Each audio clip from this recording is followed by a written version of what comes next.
When I was in college, I used to sing in this group called the Jubilee Singers. They were a men's group, men's glee, and we would travel across the country and go on tour and sing while we were in college. And our music director was Dr. Bobby G. Cooper. And Dr. Cooper became an endeared friend and mentor of mine. And Dr. Cooper, even after I graduated, would invite me to come back and go on tour, and my compensation to show appreciation, he would buy me a suit because he knew I loved dressing up. And I love this store called Back Rack, but I could never afford to shop in there. So Dr. Cooper would take me to Back Rack and let me pick out my own suit.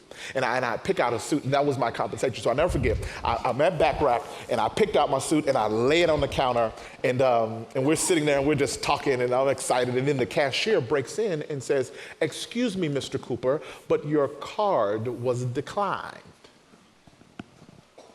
I'm like, oh Lord, Dr. Cooper's card was declined. How embarrassing. Like, I mean, it wouldn't be a big deal if my card was declined because that's just Tuesday. But you know what I mean? Like, that's normal to me, Jack. That ain't nothing, but this is Dr. Bobby G. Cooper. His card was declined. Oh, Lord, and not only that, but I ain't gonna be able to get my suit. Oh, Lord, what am I gonna do? So I'm just sitting there. I didn't say none of that out loud, but I'm thinking all of that. Dr. Cooper looked at the woman with all the confidence in the world, unbothered, and says, "Try it again."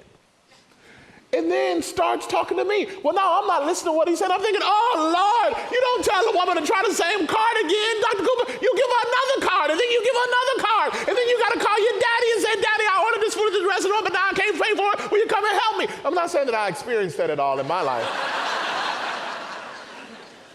But Dr. Cooper, you don't give her another card, and now it's really awkward, because now she's going to have to come back and go, oh, Lord.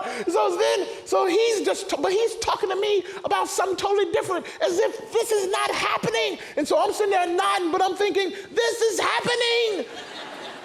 So the cashier comes back. Mr. Cooper, I was like, oh, here she comes again. And then she says, "Sorry for the delay, but your card was approved." And as if he wasn't surprised, as if he expected her to say it, he says, "Thank you." And then continues with the conversation. Well, I'm not listening to nothing he's saying now, because all I'm thinking is, "Thank you, Lord. Thank you, Jesus. I'm going to get my suit. Praise the Lord." And I was like, "What kind of card you got?" Well, that's the other question. So Dr. Cooper hasn't acknowledged the awkwardness, hadn't acknowledged how this is weird at all. He grabs the bag, hands it to me, and we just walk out the store. And I'm thinking, this is the weirdest thing ever. So we walking out, and right before we get out the door, he stops me. He leans in. My name is Albert, but he called me Bert. But he was from the South, so he put a little slur on it. So he said, "Bert, I may have been delayed, but I ain't never been denied." And then walked out the store with the bag. Just walked out. I guess, church, what I want you to know is I don't care how hard it is. I don't care how rough it is. I don't care how down you are. I want you to know, just like Jesus wants this woman to know, you may have been delayed, but you have not been denied. Your God is for you. Your God is with you. Now is not the time for giving up. Now is not the time for throwing in the flag. God has a purpose. He has a plan, and he has a promise. He sent the black man to Bayside to tell you, you may have been delayed, but you have not been denied. Don't you give up on God, because he has not given up on you. He's not done with you. He's not finished. There's hope.